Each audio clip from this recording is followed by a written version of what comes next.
Good morning বন্ধুরা, তোমরা সবাই কেমন আছো? আশা করি সবাই ভালো আছো, সুস্থ আছো। ভগবানের কাছে আশীর্বাদ করি যেন সবাই ভালো থাকো, সুস্থ থাকো। আর আজকে শুভ সকাল, তোমাদের সবাইকে শুভেচ্ছা জানিয়ে আজকের আমি আমার ছোট্ট ব্লগটা তোমাদের সাথে শুরু করলাম। জানি না খারাপ হবে না ভালো হবে। তোমরা আমার গুরুজন, তোমরা আমার ভালোবাসার মানুষ, তোমরা আমার ডিসাইড যা করবে আমি তাই করব। এবং যদি তোমরা আমাকে উৎসাহ করো আমি আরও ভিডিও বানাবো।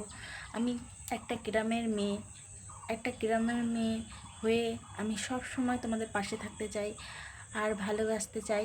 আর বন্ধুরা, সকালবেলা না বড়মশাই কাজে চলে গেছে। এখন কি করব আমি? এখন তো রান্না বান্না করতে হবে, ছেলে মেয়েদের স্কুলে দিয়ে আসতে হবে, অনেকটা চাপ পড়ে যায় আমার উপরে। তা সারাদিন কেউ থাকে না, আমি ঘরে একাই থাকি। আর এই যে আমার ঠাকুরের পিছনে দেখছো, ঠাকুর তৈরি করি, তোমাদেরকে একটা দেখাই। এই যে দেখছো বন্ধুরা, এই ঠাকুর নিজের হাতে তৈরি করি। এই ঠাকুরটা শুধু তৈরি করা না, এই ঠাকুরটা কাটতে হয়, মাজতে হয়, এর পিছনে চালি হবে, চালিটা সেট করতে হবে, অনেকটা অনেকটা কাজ আছে। এইগুলো করেও তোমাদের সাথে কিছুটা কথা আমি শেয়ার করতে চাই, যেগুলো আমার মনের মধ্যে থাকে। যে আমার সত্যি কথা বলতে বন্ধুরা, কেউ নেই, আমার মা বাবা কেউ নেই। তো সারাদিনই শ্বশুরমশাইও নেই, শাশুড়ি নেই, এই একাই থাকি আমি। বড়মশাই সকালবেলা কাজে বেরিয়ে যায় আর আমি সারাদিন ঘরে একা।